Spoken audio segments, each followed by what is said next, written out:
Hello my dear student. मैं मनोज शर्मा आपके अपने YouTube channel maths planet institute पर आपका हार्दिक स्वागत करता हूं। लास्ट लेक्चर में हमने कुछ क्वेश्चन कर रहे थे, हम कुछ क्वेश्चन हमारे बाकी रह गए थे, वो आज के लेक्चर में हम कंप्लीट करने वाले हैं। तो देखो, फर्स्ट क्वेश्चन से अपन स्टार्ट करते हैं। काफ़ी आज के लेक्चर में काफ़ी इंपॉर्टेंट क्वेश्चन करने वाले हैं, तो पहले क्वेश्चन से स्टार्ट करते हैं अपन। देखो देखो फर्स्ट क्वेश्चन क्या कह रहा है, समझना इस क्वेश्चन को। सबसे पहले अपने को दे रखा है एक्स एक सेट दे रखा है, उसमें कितने एलिमेंट है, 1 2 3 4 5 है। इससे निर्मित किए जा सकने वाले क्रमित युग्म, क्रमित युग्म क्या होता है, ऑर्डर्ड पेयर। अपने को किसकी बात कर रहा है, ये ऑर्डर्ड पेयर की बात कर रहा है। किसकी बात कर रहा है ये, ऑर्डर्ड पेयर, क्रमित युग्म के बारे में बात कर रहा है। ठीक है, और क्रमित युग्म आपका y कोमा जेड इस प्रकार है। जो y है वो आपका अक्ष का सबसेट है। जो आपका y जो सेट बनेगा, उस y में जो भी एलिमेंट होंगे वो क्या होंगे, अक्ष का सबसेट होगा। और z भी क्या होगा, अक्ष का सबसेट होगा। और y और z में अपन यदि कॉमन ले दोनों में, तो वो आपका क्या आएगा, रिक्त समुच्चय। मतलब y और z में दोनों में कॉमन कुछ भी नहीं आएगा। ठीक है, अब देखो सबसे पहले अपने को समझना है कि ऑर्डर्ड पेयर क्या होता है। ऑर्डर्ड पेयर, ऑर्डर्ड पेयर को कहते हैं क्रमित युग्म। क्रमित क्रमित युग्म, क्रमित युग्म आपका x कोमा वाई के फॉर्म में होता है। इसको अपन क्रमित युग्म कहते हैं। जैसे 1 2 है, तो x का पहला एलिमेंट तो x का हो जाएगा, दूसरा एलिमेंट क्या हो जाएगा, y का हो जाएगा। ये होता है आपका क्रमित युग्म। ठीक है, अब अपने पास देखो क्वेश्चन क्या कह रखा है कि एक x सबसेट है। x क्या अपने पास एक सेट है। ठीक है, इस x सेट में आपके पास जो एलिमेंट है वो किस प्रकार के हैं, 1 है, 2 है, 3 है, 4 है, 5 है। ये 5 अवयव आपके हैं। इससे आपको क्रमित युग्म बनाना है। और क्रमित युग्म किस प्रकार का फॉर्मेट करना है आपको, y कोमा जेड। मतलब इस सेट से अपने को, ये तो अपने पास क्या हो गया, अक्ष सेट हो गया। और इससे अपने को क्या बनाने, दो क्रमित युग्म बनाने। और दो क्रमित युग्म किस प्रकार से बनाना है, इस अक्ष सेट से ही अपने को क्या बनाना है, दो क्रमित युग्म बनाना है। एक तो y बनाना है और एक क्या बनाना है, z बनाना है। एक तो अपने को क्या जनरेट करना है, y जनरेट करना है, और एक अपने को क्या करना है, z जनरेट करना है। ठीक है, एक तो अपने को क्या बनाना है, y बनाना है, और एक अपने को क्या बनाना है, z बनाना है। ठीक है, एक में तो अपने को y के एलिमेंट आने चाहिए और एक में अपने को z के एलिमेंट। अब देखो कंडीशन क्या दे रखी है, अब कंडीशन ये दे रखी है कि y जो होगा, जो अपने पास एक सेट था उसमें 5 एलिमेंट थे, और उससे ही अपने को क्या बनाने, दो सेट बनाने, y और z। उसमें कंडीशन क्या दी हुई है कि y जो बनेगा वो सबसेट किसका होगा, x का होगा। और ये जो z बनेगा, मतलब ये y जो बनेगा वो किसका सबसेट होगा, y जो सबसेट होगा वो किसका होगा, x का सबसेट होगा। और जो z बनेगा वो भी किसका सबसेट होगा, x का सबसेट होगा। और y और z में दोनों में जो कॉमन है, वो कॉमन आपका क्या है, कुछ भी कॉमन इनमें नहीं है। मतलब y और z में इंटरसेक्शन जो आएगा वो आपका फाई आएगा। y है वो आपका सबसेट हो जाएगा x का, और z हो जाएगा वो आपका सबसेट हो जाएगा x का। मतलब इस x में से आपको y में कुछ एलिमेंट छांटने, और इस z में से ही अपने को कुछ एलिमेंट छांटने। ठीक है, तो इसको अपन ऐसे एरो से रिप्रेजेंट कर सकते हैं कि y है वो किसका सबसेट होगा, x का सबसेट होगा। और z भी किसका होगा, सबसेट होगा, x का सबसेट होगा। और तीसरी कंडीशन जो डाली है इसने, ये डाली है कि y है वो, y और z में जो कॉमन है वो आपका कुछ भी नहीं मिलेगा। मतलब y और z में जो इंटरसेक्शन लेंगे, तो इन दोनों में जो कॉमन पार्ट है वो आपका, मतलब इन दोनों में कोई भी अवयव आपका कॉमन नहीं मिलेगा। y और z में इंटरसेक्शन लेने पर y और z में इंटरसेक्शन कितना आएगा, फाई आएगा। y और z में कोई भी अवयव आपका कॉमन नहीं आएगा। तो अपन देखो कैसे समझ रहे हैं इसको, कि एक एक सेट हो गया जिसमें अपने पास क्या हो, एक एक सेट हो गया, और उसमें आपके अवयव कितने हैं, 5 अवयव हैं। और उससे अपने को दो सेट बनाने हैं, और दो सेट इस प्रकार से बनाना है, दो सेट अपने को इस प्रकार से बनाना है कि उन दोनों में जो y है वो अब x का सबसेट होना चाहिए, और z है वो आपका x का सबसेट होना चाहिए। और y और z का कॉमन पार्ट है उसमें कुछ भी कॉमन नहीं होना चाहिए। ठीक है, अब देखो, अब समझने वाली बात है कि जो 1 है ना, अब जैसे 1 है, 2 है, 3 है, 4 है, 5 है, x में कितने एलिमेंट है, 5 एलिमेंट है। एक छोटी सी स्टेप आपको समझनी है, एक छोटी सी स्टेप आपको यदि समझ में आ गई तो ये वाला क्वेश्चन और इसके आगे वाला क्वेश्चन दोनों आपको क्वेश्चन समझ में आ जाएंगे। ऑर्डर्ड पेयर होता है उसमें क्रमित युग्म होता है। क्रमित युग्म का मतलब होता है कि आपका क्रम का बहुत महत्व होता है। क्रमित युग्म में क्रम का महत्व होता है और अनऑर्डर्ड पेयर में क्रम का महत्व नहीं होता है। ठीक है, ऑर्डर्ड पेयर में क्या होता है कि क्रमित युग्म है ना, क्रम का महत्व है, तो अक्ष पहला अवयव अक्ष वाई आना चाहिए, अक्ष का आना चाहिए, दूसरा अवयव वाई का आना चाहिए क्रमित युग्म बनाने। ठीक है, देखो क्या है कि सबसे पहले पास अपने पास अक्ष में कितने अवयव है, 5 है। देखो समझना यहाँ पे, मान लो मैं इस अवयव को 1 को उठा रहा हूँ। अब ये देखना है कि वाई वाले सेट में जाएगा, ये जेड वाले सेट में जाएगा, तो अपने को इससे ही पता, इस अवयव से अपने को सारी चीजें अवयव की जानकारी मिल जाएगी। देखो मान लो इस वाई के पास क्या चॉइस है। वैसे तो ये जो क्वेश्चन है कॉम्बिनेशन से थोड़ा सा रिलेट करता है, कॉम्बिनेशन का अपन इसमें यूज करेंगे। तो वाई के पास क्या क्या चॉइस है बताओ, इस वन के पास क्या क्या चॉइस है।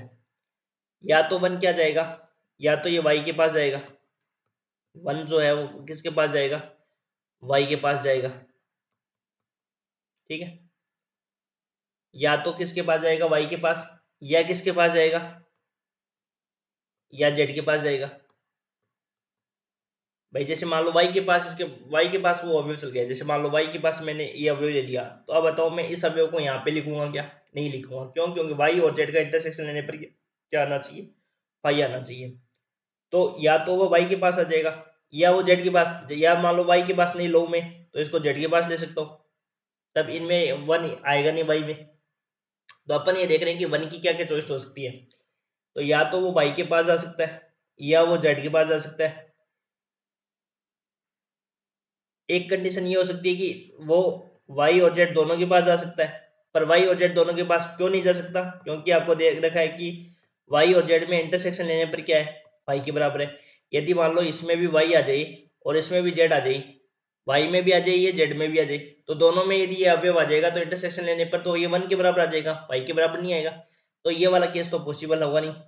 भाई वन के पास क्या क्या चॉइस हो सकती है, यदि अपन इसकी चॉइस की बात करें तो वन के पास क्या क्या चॉइस हो सकती है। वन की चॉइस हो सकती है कि वो मान लो वाई के साथ जा सकता है, या जेड के साथ जा सकता है, या वाई और जेड दोनों के साथ जा सकता है। लेकिन ये वाला केस इसलिए पॉसिबल नहीं क्योंकि वाई और जेड का इंटरसेक्शन लेने पर फाई के बराबर होता है, या वो किसी के पास ही नहीं जाए, या वाई और जेड में से किसी के पास भी वो नहीं जाए। तो ये तीन चॉइस, 1, 2 और 3, ये चॉइस इसकी हो सकती है। तो 1 की कितनी चॉइस हो सकती है आपके पास, 1 की 3 चॉइस हो सकती है। और इसी प्रकार मैं यदि 2 की बात करूं, ये जो 2 एलिमेंट है इस 2 की बात करूं, तो इसके पास भी तीन ही चॉइस है। या तो वाई के पास जा सकता है, या जेड के पास जा सकता है, या वाई और जेड में से किसी के पास नहीं जाए। यदि वह दोनों के पास चला गया, दोनों में इंटरसेक्शन लेने पर फाई के बराबर नहीं आएगा। तो इसके पास भी कितनी चॉइस है, 2 के पास भी 3 चॉइस है। इसी प्रकार जेड के पास भी कितनी चॉइस है, 3 चॉइस है। और इसी प्रकार 3 के पास भी 3 चॉइस है, और 4 के पास भी 3 चॉइस है, और इसी प्रकार 5 के पास भी क्या रहेगी, 3 चॉइस रहेगी। तो ये 3 की पावर 5 के बराबर ये आ जाएगा। तो ये 3 की पावर 5 है, वो इसका आंसर हो जाएगा। तो 3 की पावर 5 तरीके से इसमें अपन अवयव y, z के रूप में आपके अवयव होंगे। तो इसको थोड़ा सा अच्छे से लिख लेते हैं। तो इस प्रकार से, क्योंकि अपने को ऑर्डर्ड पेयर में लेना है, ऑर्डर्ड पेयर में लेना है तो अपने को इस प्रकार से ऑर्डर्ड पेयर बनाना है अपने को। ठीक है ना, तो देखो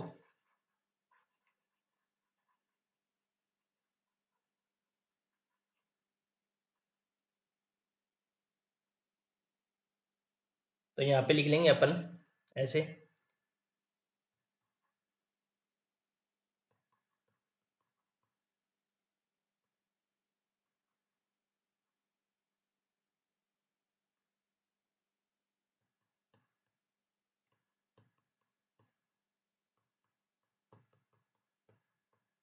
1 के पास चॉइस है, पहली चॉइस,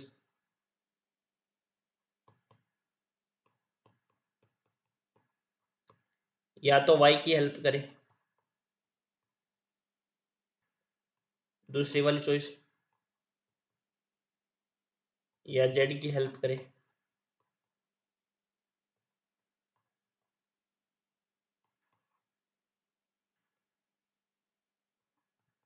या दोनों की हेल्प करे,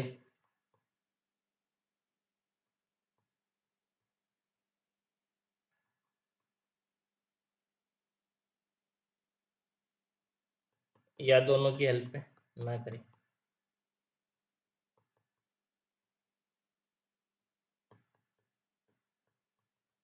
अब ये वाला केस जो है ना, सी वाला केस, ये आपको पॉसिबल नहीं होगा। क्यों? क्यों नहीं होगा? क्योंकि यदि दोनों की हेल्प करेगा तो y इंटरसेक्शन z लेने पर ये फाई के बराबर नहीं आएगा, क्योंकि आपको y और z में कॉमन कुछ भी नहीं आना चाहिए। ठीक है ना? तो आपकी केस कौन सी पॉसिबल है? 1, 2 और 3, ये तीन ही केस आपके पॉसिबल होंगे। क्योंकि यदि दोनों की हेल्प करी ना, तो दोनों की हेल्प करेगा तो उन दोनों में इंटरसेक्शन लेने पर वो फाई के बराबर नहीं आएगा। तो इस प्रकार आपके पास चॉइस क्या क्या हो जाएगी?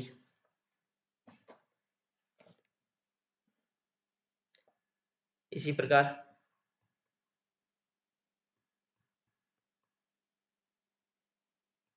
1 के पास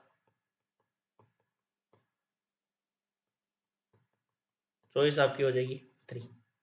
ठीक है?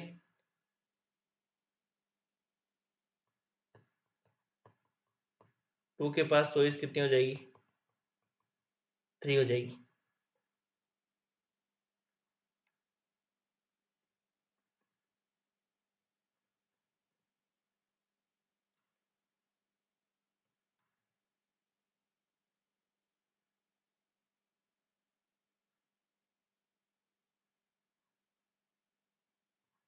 थ्री के पास भी चॉइस कितनी हो जाएगी?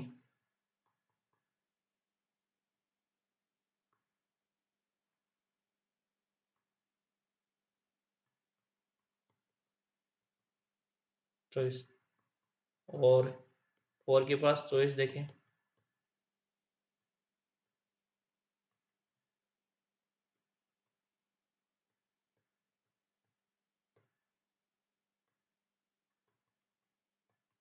इसमें आपको कंडीशन डाल दी गई ऑर्डर्ड पेयर के रूप में।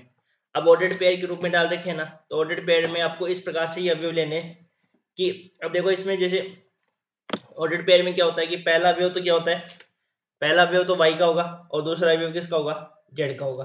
तो ये ऑर्डर्ड पेयर। यदि अनऑर्डर्ड पेयर होता ना, तब अपन को क्या देखना होता, तब उसमें और केसेज भी आपके शामिल होते। ठीक है ना?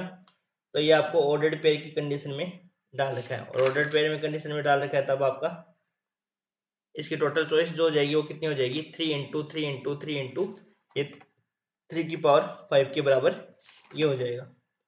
तो जो टोटल आपकी चॉइस हो जाएगी वो आपकी हो जाएगी 3⁵।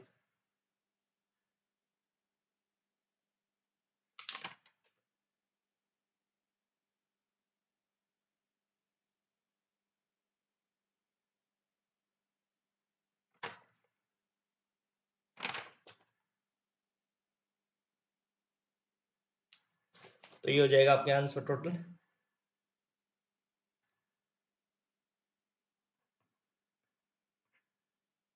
कुल तरीके हो जाएंगे आपके पास 3 × 3 × 3⁵।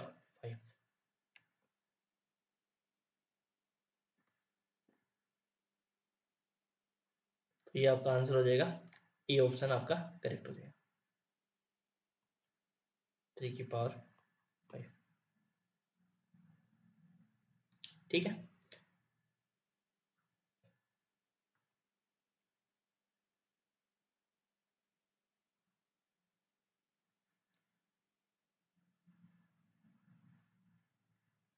अब यदि मान लो ऑर्डर्ड पेयर है, जो ऑर्डर्ड पेयर है उसमें जो 1 2 और 2 1 है उसको एक में शामिल करेंगे, जबकि अनऑर्डर्ड पेयर में है ना, दोनों को एक ही बार अपन काउंट करेंगे। ऑर्डर्ड पेयर में अपन क्या करेंगे? दोनों को अलग अलग काउंट करेंगे, और अनऑर्डर्ड पेयर में क्या करेंगे? अपन दोनों को अलग अलग काउंट नहीं करेंगे, एक ही बार काउंट करेंगे अनऑर्डर्ड पेयर में। ठीक है? ऐसे नोट लगा के लिख सकते हो आप इस इक्वेशन में।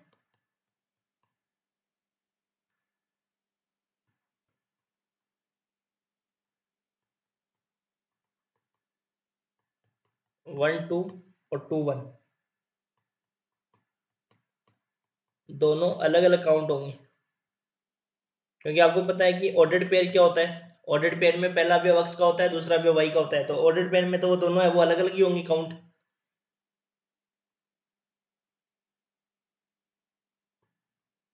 काउंट होंगे, और जबकि अनऑर्डर्ड पेयर में होगा ना वो एक ही बार काउंट होगा।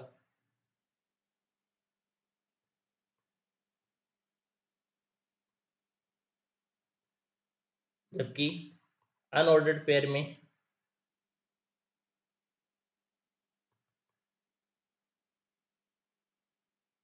ये इस लाइन को मैं इस अगले वाले क्वेश्चन में लिखा देता हूँ, यहाँ पे जगह नहीं है। ऑर्डर्ड पेयर में अपन क्या करेंगे, ऑर्डर्ड पेयर में अपन दोनों को अलग अलग काउंट करेंगे, और जबकि अनऑर्डर्ड पेयर में अपन दोनों को क्या करेंगे, एक ही बार में काउंट करेंगे। तो यहाँ लिख देते हैं, देखो इसको,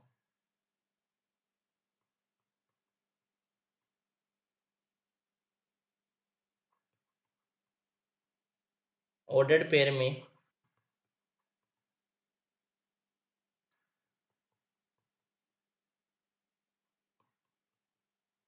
1,2 और 2,1 दोनों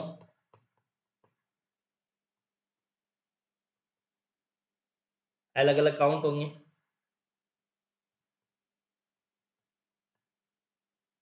जबकि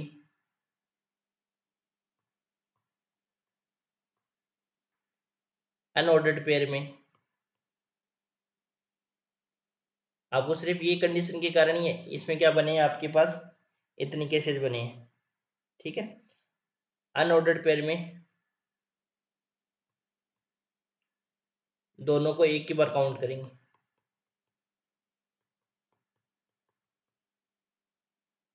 एक ही बार काउंट किया जाएगा।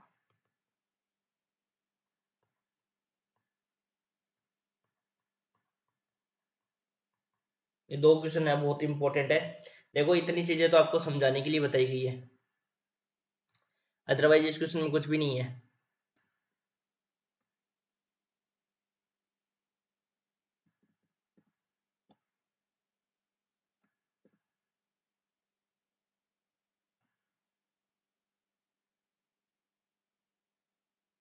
देखो इस क्वेश्चन को वापस से देखें अपन,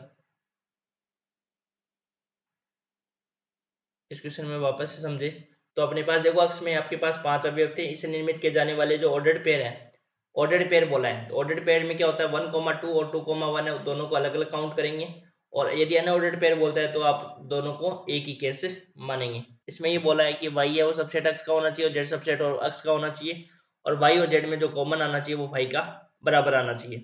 तो बताओ वन के पास कितनी चॉइस है, वन के पास टोटल यदि चॉइस देखे तो 4 होती है, या तो वाई की हेल्प करेगा, ये वाई में जा सकता है, या वो जेड में जा सकता है, या दोनों में जा सकता है, या दोनों में ही नहीं जाए। लेकिन दोनों में नहीं जा सकता, दोनों में क्यों नहीं जा सकता, दोनों में जाएगा तो उनमें इंटरसेक्शन लेंगे तो वो फाई के बराबर आपका नहीं आएगा, ठीक है, इसलिए दोनों में ये अवयव नहीं जाएगा, ठीक है। तो ये वाला केस काउंट गलत, ये वाला केस काउंट नहीं करेंगे। और इसके अलावा कितनी चॉइस हो गई, 3 हो गई। इसी प्रकार आपके 2 के पास भी 3 चॉइस होगी, 3 के पास भी 3 चॉइस होगी, और 4 के पास भी 3 चॉइस होगी। इस प्रकार टोटल जो चॉइस होगी या टोटल जो अवयव संख्या हो जाएगी वो 3 की पावर 5 हो जाएगा। टोटल जो केस बनेगा, कुल जो बनेंगे वो आपके कितने बन जाएंगे, 3 की पावर 5 के बराबर हो जाएगा, ठीक है। जैसे अगले वाला क्वेश्चन की बात करें अपन, अगला वाला क्वेश्चन कह रहा है कि एस में आपके 4 अवयव है, एस में कितने अवयव है, 4 अवयव है, ठीक है। एस के असंयुक्त उप समुच्चय की यदि क्रमित युग्म, अक्रमित युग्म की बात कर रहा है, अनऑर्डर्ड पेयर की ये बात कर रहा है, तो अनऑर्डर्ड पेयर की ये बात कर रहा है, तो अनऑर्डर्ड पेयर में आपको क्या करना है, यदि अपन बात करें वही जैसे उस ऊपर वाले की तरफ बॉक्स बनाए, तो ऊपर वाले की तरफ बॉक्स बनाए तो क्या हो जाएगा 1 2 3 और 4, ठीक है। अब उसको क्या करना है, दो असंयुक्त उप समुच्चय में, दो असंयुक्त का मतलब क्या होता है, असंयुक्त उप समुच्चय का मतलब दोनों में इंटरसेक्शन क्या हो जाए, फाई आ जाए। भाई असंयुक्त उप समुच्चय का मतलब तो क्या होता है कि ए इंटरसेक्शन बी करने पर क्या आना चाहिए, फाई आना चाहिए। ए इंटरसेक्शन बी करने पर क्या आना चाहिए, फाई आना चाहिए। डिसजॉइंट सेट बोल रखा है ना, डिसजॉइंट सबसेट, ठीक है। डिसजॉइंट सबसेट या डिसजॉइंट सबसेट, सेट की बोल सकते हैं डिसजॉइंट सबसेट, ठीक है। तो डिसजॉइंट सबसेट का मतलब क्या हो जाएगा, ए इंटरसेक्शन बी दोनों में क्या आना चाहिए, फाई आना चाहिए। अवयव में यदि काउंट कर रहे हैं अपन, है ना, फिर बनाएंगे सबसेट, तो पहले अवयव देखेंगे। तो इसी प्रकार यदि अपन चॉइस देखें तो अवयव फर्स्ट के लिए कितनी चॉइस हो जाएगी बताओ? अवयव 1 के लिए चॉइस की काउंटिंग करेंगे, वही सेम क्वेश्चन है, सिर्फ एक ही चीज का अंतर है, उसमें ऑर्डर्ड पेयर थे, इसमें आपके अनऑर्डर्ड पेयर है। तो वही चॉइस की बात करें तो या तो एक की हेल्प करें,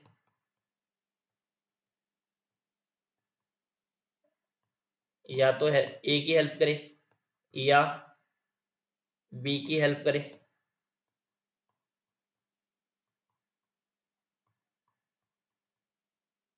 यदि अपन सी चॉइस की बात करें या ए और बी दोनों की हेल्प करें।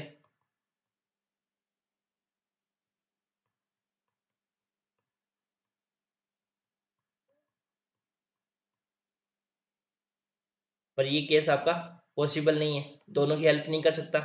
क्यों नहीं कर सकता?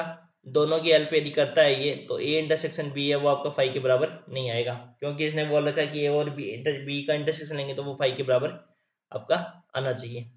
यदि डी की बात करें या दोनों की हेल्प ना करें।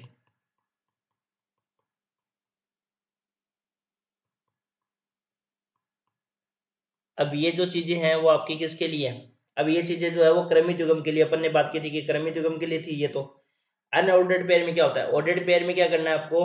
1 2 और 2 1 इन दोनों को अलग अलग काउंट करना है। अनऑर्डर्ड पेयर में क्या करना है आपको? उनको एक ही काउंट करना है। तो ये तरीके तो क्या है क्रमित युग्म के लिए।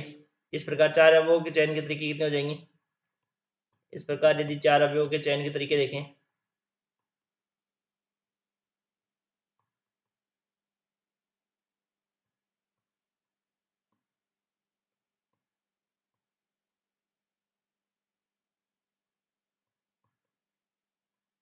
3 × 3 × 3 × ये हो गया आपके पास 3 की पावर 4।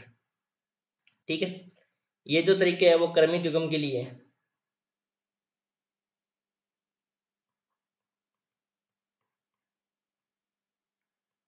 ये तरीके जो है वो किसके लिए? क्रमित युग्म के लिए, ऑर्डर्ड पेयर के लिए। ठीक है, परंतु दो केस ऐसे हो सकते हैं। अब दो केस कौन से कैसे हो सकते हैं? एक तो ऐसे हो सकता है कि ए बराबर मैंने 5 ले लिया, और या मैंने किसके बराबर 5 ले लिया? बी बराबर 5 ले लिया।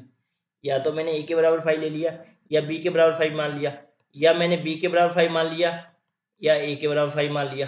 ये दो कैसे हो भी ऐसे भी हो सकते हैं। अब ये जो दो केस है ना वो ऐसे भी हो सकते हैं, बट अनऑर्डर्ड पेयर में इसको एक ही बार काउंट किया जाएगा। ऑर्डर्ड पेयर होता तब तो इसको अपन क्या करते हैं, अलग अलग, ए में 5 बी में 5 हो सकता है तो उनको अलग करते, और बी में 5 और ए में 5, ये दो केस बनते हैं। लेकिन जब अनऑर्डर्ड पेयर की बात करेंगे ना, तो अनऑर्डर्ड पेयर में इसको एक ही बार काउंट करेंगे। ऑर्डर्ड पेयर वो होता तो इसको अलग अलग काउंट करते हैं, लेकिन अनऑर्डर्ड पेयर की बात करेंगे तो ये दोनों क्या होंगे? अलग अलग काउंट नहीं होगा, एक ही बार काउंट होंगे। दो केस है, बट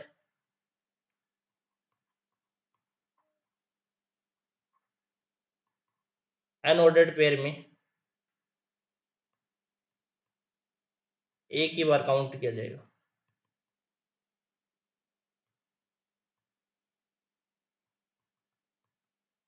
एक ही बार इसको काउंट किया जाएगा, और एक ही बार जब इसको काउंट किया जाएगा तो ये आपका जो अवयव संख्या बनेंगे अक्रमित युग्म में अवयव की संख्या, तो ये किसके बराबर रहेगा?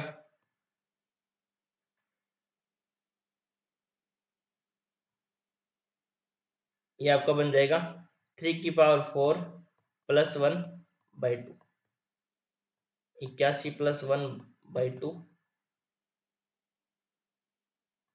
82/2। ये आ जाएंगे आपके पास 41 तरीके। कितने तरीके आ जाएंगे? 41 तरीके। ठीक है, ये अपन अनऑर्डर्ड पेयर के लिए यदि डायरेक्ट ट्रिक देखें तो अनऑर्डर्ड पेयर के लिए डायरेक्ट ट्रिक भी होती है।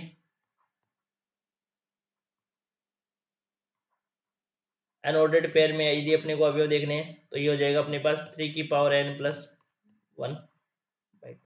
ये भी ट्रिक होती है। ठीक है, तो बस आपको एक चीज समझनी है, सेम टू सेम ऊपर वाले क्वेश्चन की तरह ही होगा, लेकिन अनऑर्डर्ड पेयर की बात करेंगे ना, तो अनऑर्डर्ड पेयर में अपन दो जो केस होंगे 1 2 2 1 वाला, जैसे 5 ये वाला केस बनेंगे, ये दोनों केसों को अपन एक ही केस काउंट करेंगे।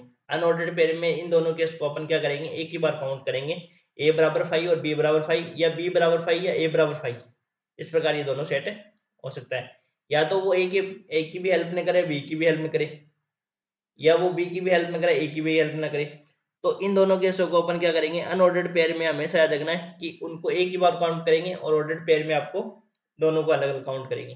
ठीक है, तो ऊपर वाले जो केसेस थे वो किसके लिए थे, क्रमिक युग्म के लिए थे, लेकिन ये जो तरीके दो बनते हैं अनऑर्डर्ड पेयर में, वो दोनों तरीकों में अपन एक ही तरीके को काउंट करेंगे अनऑर्डर्ड पेयर में। ठीक है ना, तो अनऑर्डर्ड पेयर में अपन क्या करेंगे, एक ही तरीके को अपन काउंट करेंगे। ठीक है, ये अच्छे से क्लियर हो गया होगा, इसलिए दोनों क्वेश्चन को मैंने एक साथ लिखा है ताकि आपको कोई भी कंफ्यूजन नहीं हो, क्योंकि यदि दोनों को अलग अलग लिखते तो कंफ्यूजन क्रिएट होता, इसलिए मैंने दोनों क्वेश्चन को एक साथ ही लिख लिया ताकि आपको ऑर्डर्ड पेयर और अनऑर्डर्ड पेयर में समझ में आ जाए। इसके बाद में अगला क्वेश्चन करते हैं, यदि x बराबर अपने पास ये सेट है और y बराबर अपने पास ये सेट है, x बराबर तो क्या है 4 की पावर n माइनस 3 की power n minus 1, 3n minus 1, n belongs to natural number, और फिर दूसरा जो अपने सेट लिया है वो लिया है y, n y minus n 9, n minus 1 और n belongs to natural number. जहाँ n क्या है, नेचुरल नंबर का सेट है, तो आपको x यूनियन y बताना है, तो x यूनियन y है वो किसके बराबर होगा। तो देखो अपन इस क्वेश्चन को करते हैं। सबसे पहले अपने को क्या करना है, ये दोनों जो सेट दे रखे हैं उन दोनों सेटों को बनाना है अपने को। तो x वाला सेट बनाएंगे अपन, n का मान 1 रखो, n का मान 1 रखोगे तो क्या मिलेगा, ये हो जाएगा 4 माइनस 4 0। ठीक है, n बराबर 2 रखा, तो n बराबर 2 रखने पर क्या मिलेगा, 3 इंटू 2 माइनस 1, ये हो जाएगा 16 माइनस 6 माइनस 1, तो ये मिल जाएगा अपने को 9। n बराबर 3 रखेंगे तो क्या मिलेगा, देखो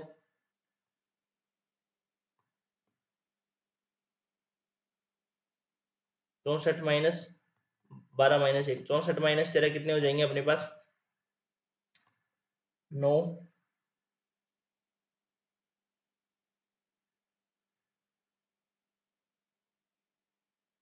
n बराबर 3 रखना है ना, ये अपने को 9 आएगा, ये तो 64 माइनस 10 54, 54, और फिर उसके बाद में अभी अपने को मिलेंगे 54 और फिर 243, इस प्रकार के अपन को अभी मिलेंगे। ठीक है, अब इसी प्रकार अपन क्या करेंगे, y वाले सेट को बना लेंगे। तो y वाले सेट में रखते जाओ अवयव, सबसे पहले क्या रखना है, नेचुरल नंबर से रखना है, तो नेचुरल नंबर में क्या रखेंगे, n बराबर 1 रखेंगे। n बराबर 1 रखोगे तो क्या मिलेगा अपने पास, बताओ 0 मिलेगा। n बराबर 2 रखोगे तो 9 मिलेगा। n बराबर 3 रखोगे तो 18 मिलेगा, और फिर 27, और फिर n बराबर 4 रखोगे तो 5 रखोगे तो 36, इस प्रकार से अपने को मिलेंगे। n बराबर 5 रखोगे फिर 6 रखोगे, ये अभी अपने अपने को अभी मिल जाएंगे। अब इन दोनों को आप गौर करो अच्छे से, मतलब इनको देखो कि इस वाले में तो अपन क्या देख रहे हैं, y वाला जो सेट है उसमें तो अपन क्या देख रहे हैं, 9 के सभी गुणे जा रहे हैं। भाई जो अपन अक्स वाला सेट लिया है, वो अक्स वाले सेट में जो अवयव है वो किस प्रकार के आ रहे हैं, पहले 0 आ रहा है, फिर 9 आ रहा है, और 54 आ रहा है, 243 आ रहा है, इसमें भी 9 का भाग पूरे जा रहे हैं एक्स वाले में भी और वाई वाले में। तो अब यदि अपने इसको नोटिस करोगे तो आप ये देखोगे जो वाई वाला सेट है वो बड़ा सेट है और एक्स वाला क्या है, छोटा सेट है। एक्स वाले में भी वही सारे 9 के गुणे जा रहे हैं और वाई वाले में भी 9 के गुणे जा रहे हैं, लेकिन 9 वाले जो वाई वाले में जो 9 के गुणे है वो सबसे ज्यादा है, तो इसको अपन बोल सकते हैं कि एक्स है वो सबसेट किसका हो जाएगा, वाई का हो जाएगा। एक्स जो है वो सबसेट किसका हो जाएगा, वाई का। मैंने आपको बताया था कि ए सबसेट बी का मतलब क्या होता है कि ए के प्रत्येक अवयव किस में होने चाहिए, बी में। यदि अपन गौर करें तो यहाँ पे देखो 0 भी आ रहा है, 9 भी आ रहा है, 54 भी आएगा, इसके बाद 54 आएगा, यहाँ पे 54 आएगा, और फिर ये इस प्रकार के सारे अवयव है वो एक्स वाले जो सारे अवयव है वाई में भी आएंगे। तो ए सबसेट बी का मतलब होता है ए का प्रत्येक अवयव बी में होगा और बी वाले सेट में कम से कम एक अवयव तो ज्यादा ही होगा। ठीक है, तो ए सबसेट बी है, तो यहाँ से अपन ने इसको नोटिस किया तो एक्स सबसेट ऑफ वाई हो गया, और एक्स सबसेट वाई हो गया, तो जब अपन को क्या निकालना है, एक्स यूनियन वाई निकालना है। तो जब मैं इसको एक्स यूनियन वाई को करूंगा, एक्स और वाई का मैं यूनियन करूं तो क्या मिलेगा मेरे को, देखो 0, 9, 54, 243, और इस वाले सेट का यूनियन करेंगे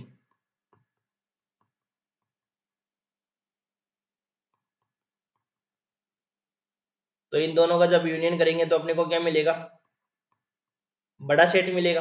भाई अपने को क्या होता है कि जब x और y का अपन x एक छोटा सेट है, y एक बड़ा सेट है, तो जब भी अपन यूनियन करते हैं तो बड़ा वाला सेट अपने को मिलता है। तो बड़ा वाला सेट कौन सा है, y वाला। तो ये अपने को क्या मिल जाएगा, पूरा मिल जाएगा।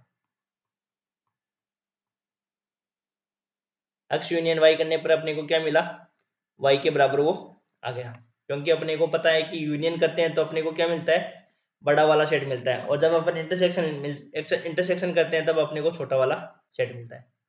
तो x यूनियन y करने पर अपने को क्या मिलेगा,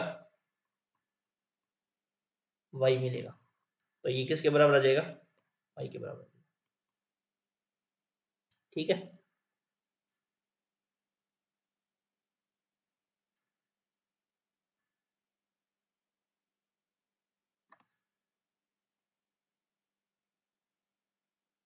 ऊपर वाले में अपन ने क्या आंसर नहीं लिखा था, ये हो गया अपने पास 41।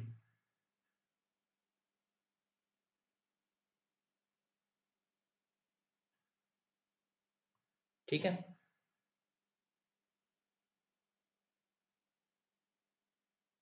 अगले वाले क्वेश्चन में चलते हैं।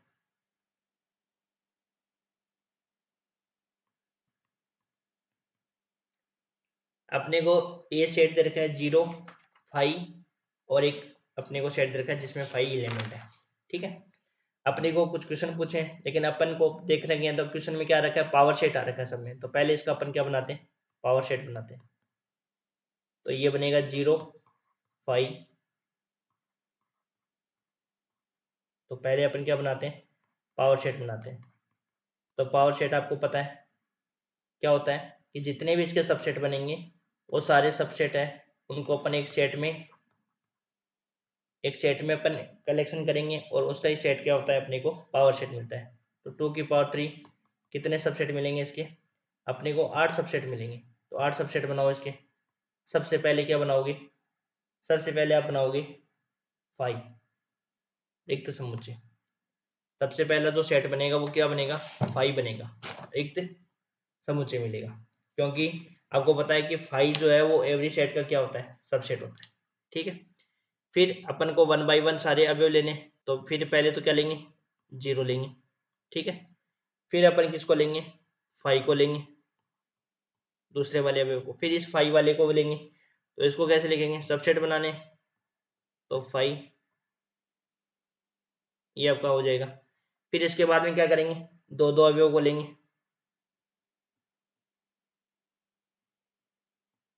दो दो अवयव को लेंगे।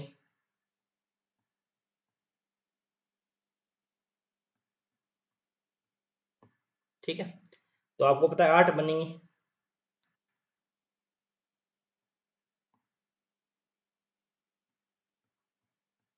तो 8 इसके सबसेट बनाएंगे। फिर लास्ट में क्या आ जाएगा अपने पास, तीनों अवयव आ जाएंगे।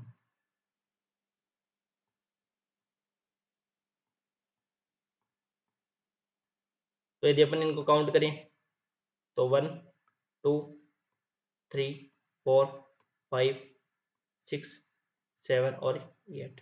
ठीक है। तो अब देखो 1 बाई 1 अपन क्वेश्चंस को सोल्व करते हैं। तो ऑप्शन ए को लेते हैं पहले। ये मैंने आपको बिलोंग्स टू और सबसेट का साइन बताया था ना, ये काफी इंपॉर्टेंट टॉपिक है। ये इनमें से एग्जाम में आपको पूछे जाते हैं क्वेश्चन। छोटे क्वेश्चन है परंतु ये आपको माइंड वो घुमाते हैं क्वेश्चन। तो इनको देखो समझने की जरूरत है, ज्यादा एग्जाम्पल करोगे उतने ही ज्यादा बेस्ट आपका कॉन्सेप्ट क्लियर होगा। तो यदि अपन बात करें, पहला दे रखा है कि 5 है वो आपका पावर सेट में है क्या, 5 है वो पावर सेट का एलिमेंट है क्या। ये जो बिलोंग्स टू होता है वो एलिमेंट का बिलोंग्स टू वो उससे मेंबर है या नहीं है। तो ये आपका ऑप्शन करेक्ट है, 5 है वो आपका पावर सेट का एलिमेंट है। यदि अपन बी ऑप्शन की बात करें तो ये कह रहा है कि ये जो आपका सेट है वो पावर सेट में है क्या, ये वाला जो सेट। तो देखो यहाँ पे ये वाला अवयव ये पावर सेट के लिए, अभी इसमें जितने भी अवयव है ये वो सारे अवयव क्या हो जाएंगे आपके, ये आपके सारे अवयव है वो ये सारे आपके पावर सेट की क्या हो जाएंगे, एलिमेंट के रूप में कार्य करेंगे। ये वाला भी सही है। सी ऑप्शन की बात करें, ये आपका पावर सेट का एलिमेंट है क्या, तो बताओ, ये वाला भी अवयव है। यदि अपन डी ऑप्शन की बात करें तो जीरो है वो पावर सेट का एलिमेंट है क्या? जीरो, कहीं भी आपको जीरो दिख रहा है क्या? भाई जीरो इस वाले सेट में है, परंतु ये पूरा सबसेट है, ये भी पूरा सबसेट है, ये भी पूरा सबसेट है, ये भी पूरा सबसेट है, तो जीरो सिंगल वाला अवयव है नहीं आपके पास। भाई ये जो है वो सबसेट है, ये वाला आपका अवयव नहीं है, ये क्या हो जाएगा? सबसेट है। तो ये आपका ऑप्शन गलत हो जाएगा। तो आपके ए बी सी है वो तीनों ऑप्शन इसके करेक्ट हो जाएंगे। ठीक है, ए बी और सी। अब आपको होगा एग्जाम में सर हमारा तो सिंगल वन करेक्ट ही आंसर आता है, सिंगल वन करेक्ट आंसर आता है, लेकिन ये आपको क्वेश्चन है वो प्रैक्टिस के लिए करवाए जा रहे हैं। ठीक है, ताकि आपके क्वेश्चन है वो प्रैक्टिस हो जाए। अब इनमें से ये पूछ सकता है कि इनमें से कौन सा सत्य नहीं है, तो डी वाला ऑप्शन करेक्ट हो जाएगा कि डी इसमें गलत है। 1 2 3 है वो आपके सही है।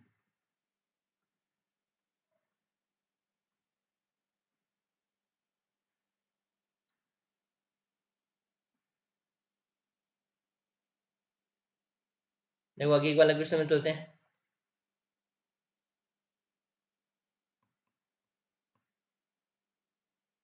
दो परिमित समुच्चयों में m और n अवयव है। पहला समुच्चय है उसमें m अवयव है, दूसरे वाला समुच्चय उसमें n अवयव है। ठीक है, यदि पहले समुच्चय की घात समुच्चय में और दूसरे पहले समुच्चय के घात घात समुच्चय में अवयव संख्या दूसरे समुच्चय की घात समुच्चय में अवयव संख्या से कितने अधिक है? 48 अधिक है। तो m और n की आपको वैल्यू बताना है। आपको बताया था कि यदि a में मान लो 3 अवयव है तो उसमें कितने सबसेट बनेंगे? देखो यदि मान लो ए सेट है, उसकी कार्डिनलिटी कितनी है?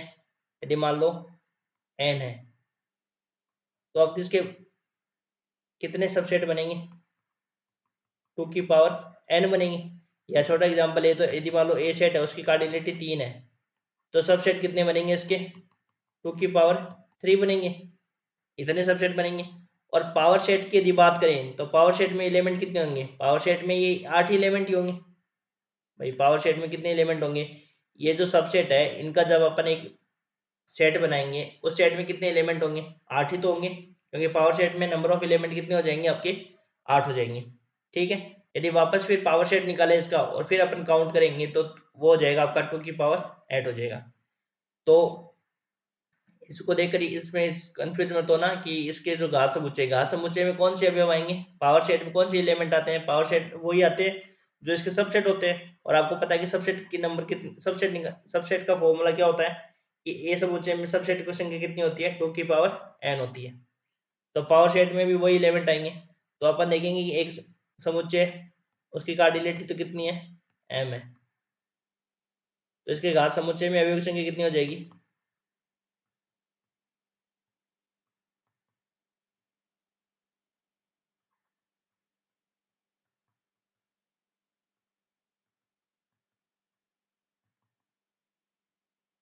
2 की पावर m। बी सेट है, इसकी कार्डिनलिटी मान लो n है, तो घात समुच्चय में अवयव संख्या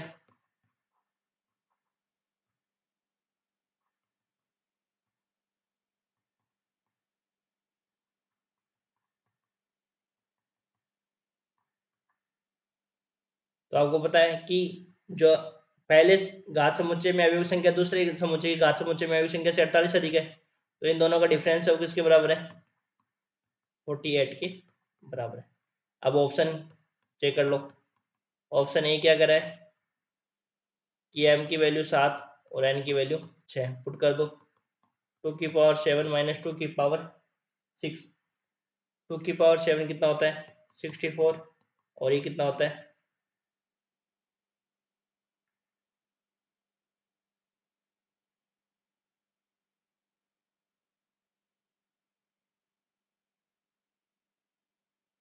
128 हो जाएगा ना ये?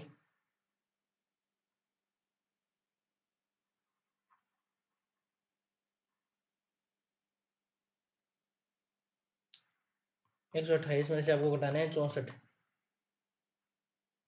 64 ये 48 के बराबर नहीं। ऑप्शन बी, m का मान 6, n का मान 4, 2 की पावर 6 माइनस 2 की पावर 4। तो इसको आप सोल्व कर सकते हो।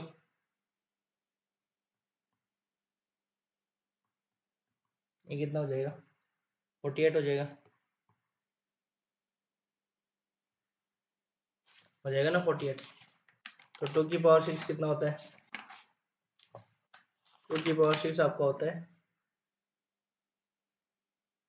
2 की पावर 6 होता है आपका 64 और 2 की पावर 4 होता है 16।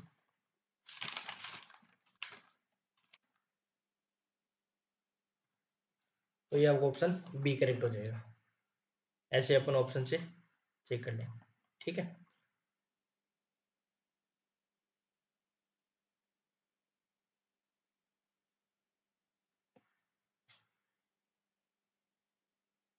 अब अगले क्वेश्चन में चलते हैं। देखो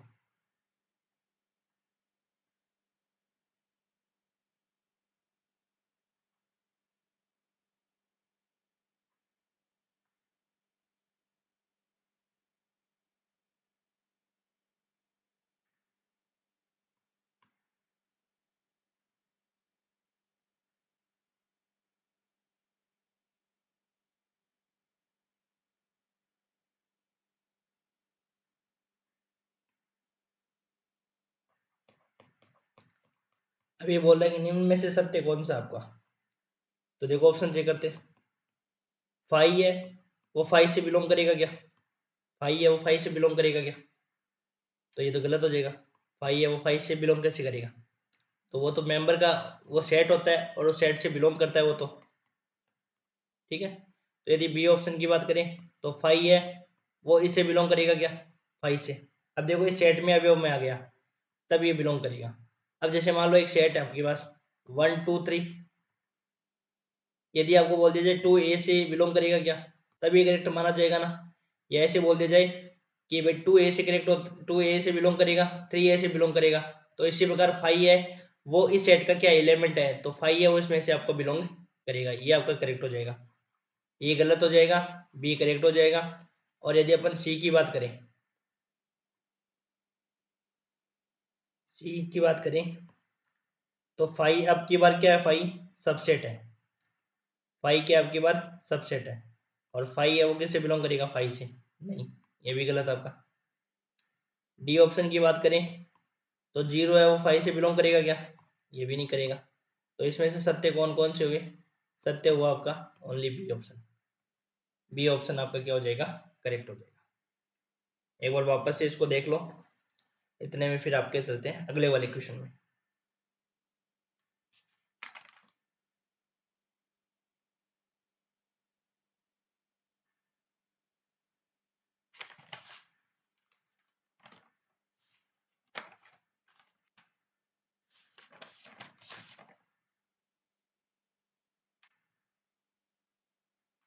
ठीक है, हो गया। अब देखो आगे वाला क्वेश्चन चलते करते हैं।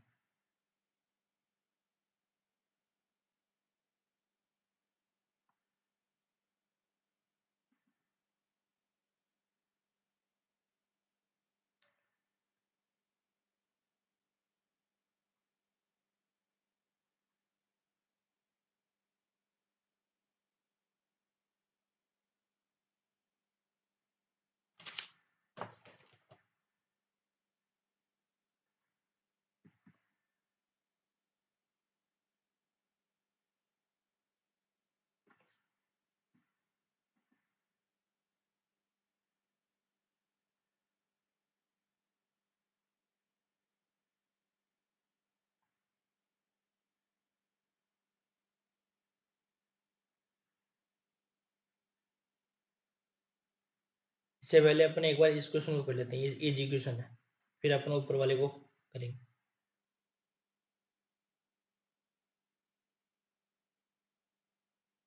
पहले इस क्वेश्चन को कर लेते हैं। देखो आपके पास अक्ष एक सबसेट दे रखा है, अक्ष एक आपको क्या दे रखा है, सेट दे रखा है। तो इस अक्ष में आपको अवयव देखने, तो अवयव क्या होंगे देखो। सबसे पहले क्या रखोगे, एन का मान 1 रखो। 1 रखेंगे तो क्या मिलेगा अपने को, 0 मिलेगा। और एन का मान 2 रखोगे तो 8 की पावर कितना हो जाएगा, 64। फिर कितना हो जाएगा, ये मिलेगा क्या अपने को, 8 की पावर 2 रखेंगे ना, 8 की पावर 2 ये हो जाएगा। और ये हो जाएगा अपने पास 50, 14 हो जाएगा। और ये 1 हो जाएगा। तो 64 में से आपको 15 घटाएंगे, तो 64 में से 15 घटाएंगे तो कितना मिलेगा अपने को, 49। और इसी प्रकार फिर 8 की पावर 3 रखेंगे तो क्या हो जाएगा, यहाँ से अपने को मिल जाएगा 98। ठीक है, ये तो हो गया अपने पास एक्स सेट। फिर अपने को देखना है वाई का सेट, तो वाई सेट क्या हो जाएगा अपने पास, वाई में एन का मान रखो, क्या रखोगे पहले, एन का मान 1 रखोगे तो 0 मिलेगा, एन का मान 2 रखोगे तो 49 मिलेगा, एन का मान 3 रखोगे तो कितना मिलेगा, 98। अब आप देख पा रहे हो कि क्या नोटिस कर रहे हो, एक नोटिस कर रहे हो कि x के प्रत्येक अवयव किस में है, x का प्रत्येक अवयव किस में है, y में है, x का प्रत्येक अवयव y में है, और x के सारे अवयव किस में है, y में है, x के सारे अवयव किस में है, y में है। तो ये हो जाएगा आपके पास x subset and equal to y, x क्या हो जाएगा, x subset and equal to y। जो वाला पहले वाला क्वेश्चन क्या था उसमें था कि x सबसेट ऑफ y, क्योंकि x का प्रत्येक अवयव किस में था, y में था। अब इसमें ये इक्वल वाला भी है कि x सबसेट भी है और इसमें इक्वल भी है, तो ये हो जाएगा आपके x subset of and equal to y। तो ये आपका ऑप्शन करेक्ट हो जाएगा। ठीक है, अब एक क्वेश्चन और बचा है, उसको और कर लेते हैं अपन।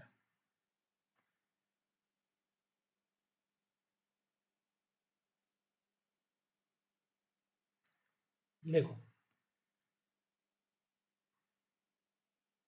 अब इस क्वेश्चन को अपन दो तरीके से कर सकते हैं, एक तो अपन एग्जाम्पल लेकर भी कर सकते हैं, और एक अपन क्या कर सकते हैं, वेन डायग्राम से भी देख सकते हैं। देखो दोनों मेथड करते हैं अपन। वेन डायग्राम से आपको ऑब्जर्व करना होगा चीज़ों को, और एग्जाम्पल में आपको थोड़ा सा, एग्जाम्पल में भी आपको थोड़ा ध्यान रखना पड़ेगा कि कौन कौन से एग्जाम्पल अपन ले। तो एक तो हो गया अपने पास ए सेट ये, और एक हो गया अपने पास ये बी सेट। ठीक है, ये तो अपने पास क्या हो गया, ये वाला सेट, और बी हो गया अपने पास ये सेट। अब देखो, ए माइनस बी निकालना है, ए माइनस बी वाला कौन सा अवयव होता है, ये वाले अवयव होते हैं ना, ए माइनस बी वाले, ए माइनस बी का जो अवयव होते हैं वो अपने पास क्या होता है, ए में से, पूरे में से क्या कर दो, इंटरसेक्शन वाला पार्ट हटा देते हैं, ए माइनस बी ये होता है। और यदि अपन बात करें बी माइनस ए की बात करें, तो बी माइनस ए क्या होता है,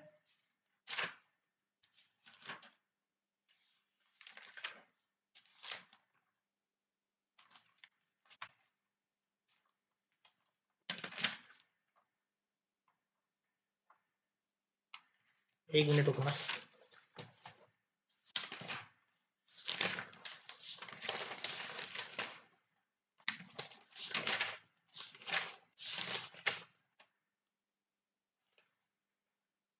ठीक है, और बी माइनस ए क्या हो जाएगा अपने पास, ये वाला बी माइनस ए वाला पार्ट हो जाएगा। ठीक है, ए माइनस बी वाला पार्ट क्या हो जाएगा, ये वाला पार्ट हो जाएगा ए माइनस बी, और बी माइनस ए हो जाएगा आपके पास ये वाला पार्ट।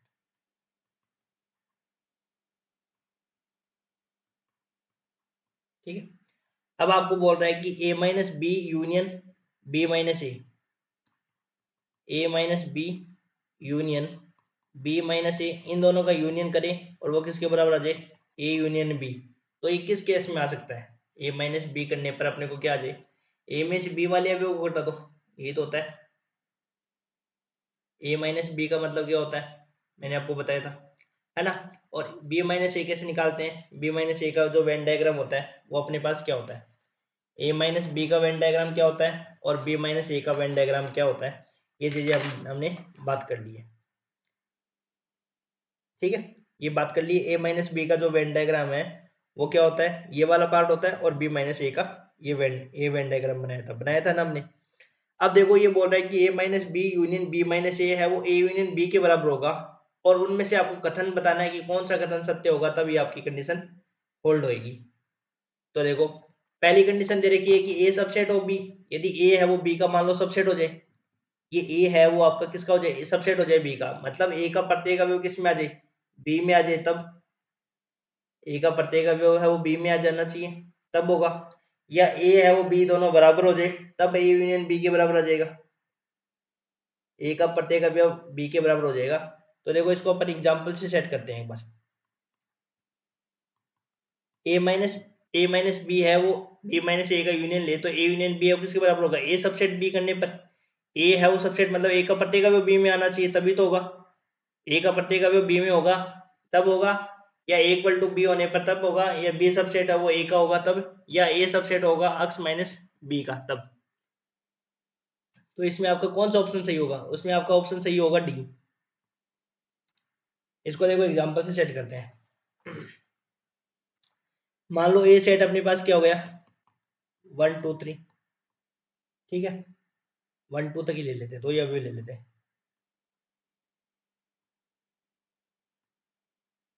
बी मान लो अपने पास क्या ले लिया, 3 4, और एक्स मैंने ले लिया बड़ा सेट ले लिया 1 2 3 4, ठीक है। तो ए माइनस बी निकालो, ए में से बी वाले अवयव घटाएंगे तो 1 2 बचेगा, बी माइनस ए घटाओ तो बी में से आपको 1 वाले अवयव घटाने, ए वाले अवयव घटाने। अब ए माइनस बी और बी माइनस ए का यूनियन लो, ए माइनस बी और बी माइनस ए का यूनियन लेंगे तो 1 2 3 4, और ऐसे भी अपन देख रहे हैं कि ए यूनियन बी के बराबर आ रहा है, 1 2 3 4 आ गया।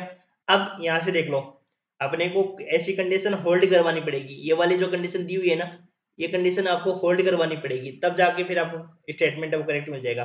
अब आप देखो ए का सारे अवयव बी में है क्या, अभी इस डायग्राम से भी देख सकते हो, ऐसे भी देख सकते हो, तो ए के सारे अवयव बी में है क्या, नहीं है ना, तो ये वाला ऑप्शन गलत होगा, ठीक है। अब ए है वो बी के बराबर है क्या, अब यहाँ पे देखो ए बराबर बी है क्या, नहीं है, तो यहाँ पे भी देखो ए बराबर बी है क्या, नहीं है ना। बी है वो सबसेट ए का है क्या, बी के प्रत्येक अवयव ए में है क्या, नहीं है ये भी। यहाँ पे भी देख लो बी का प्रत्येक अवयव ए में नहीं है। अब यहाँ पे देखो ए सबसेट है वो x माइनस बी का है, यदि अपन x माइनस बी निकालें, यदि x वाले सेट में से अपन को क्या घटाना है, 1 2 3 4 में से क्या घटाएं, बी वाले अवयव घटा दे, बी वाले अवयव कौन से हैं, 3 4 घटा दे, तो क्या बचेगा, 1 2 बचेगा। और ए वाला देखो, ए वाले अवयव है ना, ये सबसेट किसका हो जाएगा, तो यहाँ से ये सबसेट किसका हो जाएगा, x माइनस बी का। तो जब भी आपको एग्जाम्पल की सेट करना हो तो आपको ये कंडीशन होल्ड करवा के देखनी पड़ेगी, और ये कंडीशन होल्ड कराने पर आपको क्लियरिटी सारी चीजें दिख जाएगी कि क्या किस प्रकार से इक्वेशन आपका सेट किया हुआ है। तो ऐसे भी देख सकते हो कि ये सबसेट ऑफ बी का है ना। अब यहाँ पे देखो वेन डायग्राम से समझ सकते हो आप कि x माइनस बी निकालो, x में से b वाले अवयव घटा दो, तो ये सारे मान लो 1 2 3 4 बाहर है पूरे, 1 2 3 4 है, यूनियन सेट है, बड़ा वाला सेट है ना। तो इसमें इसके घटा दो, आपके बी वाले अवयव घटा दो, तो बी वाले अवयव घटाएंगे तो ये बाहर वाले अवयव तो होंगे, बाहर वाले अवयव तो होंगे ना। और ये बाहर वाले अवयव देखोगे तो एक ये सबसेट भी तो आ रहे हैं, ये सबसेट x माइनस बी आ रहा है कि नहीं आ रहा, ये सबसेट यहाँ से ये जो बाहर वाला है ये किसको रिप्रेजेंट करेगा, ये subset of x minus B को करेगा। तो इस वाले केस से आपको डी ऑप्शन है वो करेक्ट मिलेगा, ठीक है, समझ में आ गया। और ये हमने क्या कर लिए, सारे क्वेश्चंस कर लिए। अब देखो अपना एक प्लान बना रहे हैं, और वो प्लान देखो मैं बता रहा हूँ क्या बनाएंगे अपन।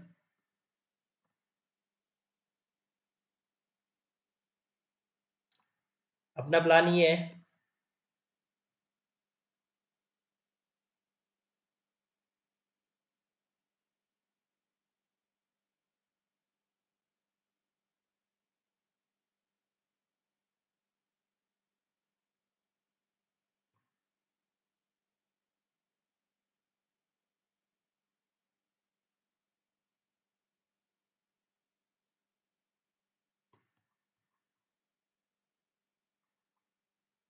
अपना प्लान क्या है, अपना प्लान ये है कि अपन क्या करेंगे, साथ साथ में तो क्वेश्चन कर ही रहे हैं, और अपन एक और साथ में प्रैक्टिस प्रैक्टिस बैच और चलाएंगे अपन, और उसमें अपन क्या करेंगे, सेट के जो क्वेश्चन बच गए ना, सेट के जो क्वेश्चन बच गए, बाकी बचे हुए क्वेश्चन अपन उन प्रैक्टिस सेट में करेंगे, ठीक है ना। और ये अपन टॉपिक के साथ कर रहे हैं, जितने हो गए उतने क्वेश्चन, और अपन क्या करेंगे साथ में अलग से क्या करा लेंगे, प्रैक्टिस सेट अपन स्टार्ट कर देंगे, और उसमें अपन क्या करेंगे कि 40 या 45 मिनट की वीडियो बना लेंगे, और उसके अंदर क्या कर लेंगे अपन, प्रैक्टिस सेट में अपन 10 से 12 क्वेश्चन अपन डेली करेंगे, तो आपके और जो एसआर श्रेणी के क्वेश्चन बचे हैं, यूनिवर्सल सेल्फ स्कोरर के क्वेश्चन बचे हैं, या और कहीं से भी क्वेश्चन जो एग्जाम में आए हुए हैं, वो सारे क्वेश्चन अपन उसके साथ कर लेंगे, ताकि ये चैप्टर है वो, ताकि अपना एक बार है ना वो चैप्टर पूरा हो जाए, क्योंकि ऐसे अपन करेंगे तो फिर ये सेट थ्योरी है उसके लेक्चर आपके कम से कम 20-22 लेक्चर चले जाएंगे। इसलिए अपन ये टारगेट कर, अपन ये प्लान बना रहे हैं कि अपन क्या करें, जल्द से जल्द चैप्टर को कंप्लीट करेंगे, और साथ में उसका क्या करा देंगे, प्रैक्टिस सेट चला देंगे, ताकि उसमें जो क्वेश्चन अपनी क्लास में नहीं हो पाएंगे वो क्वेश्चन अपन प्रैक्टिस सेट वाले बैच में करवा देंगे, ताकि अपना कोर्स भी हो जाएगा और अपने क्वेश्चंस भी कंप्लीट हो जाएंगे सारे। ठीक है, तो ऐसे अपन अगले लेक्चर से अपन ऐसे ही करेंगे। ये नहीं कि थ्योरी में कुछ भी क्वेश्चन नहीं करवाऊंगा, थ्योरी में करवाएंगे, लेकिन मान लो जो अपन ने, जैसे मान लो अपन ने टोटल जो क्वेश्चन किए वो कल जो पिछला लेक्चर किया था उसमें भी अपन ने कुछ क्वेश्चन किए थे और आज वाले लेक्चर में, तो ये ऐसे करेंगे कि भाई कल वाले क्वेश्चन जो है वो उसमें थ्योरी में करवा देंगे और ये आज वाले है वो प्रैक्टिस सेट में करवा देंगे, ताकि अपना सिलेबस भी टाइम से होता रहे। ठीक है, और जिन्होंने चैनल को सब्सक्राइब नहीं किया वो चैनल को सब्सक्राइब कर ले। Thank you.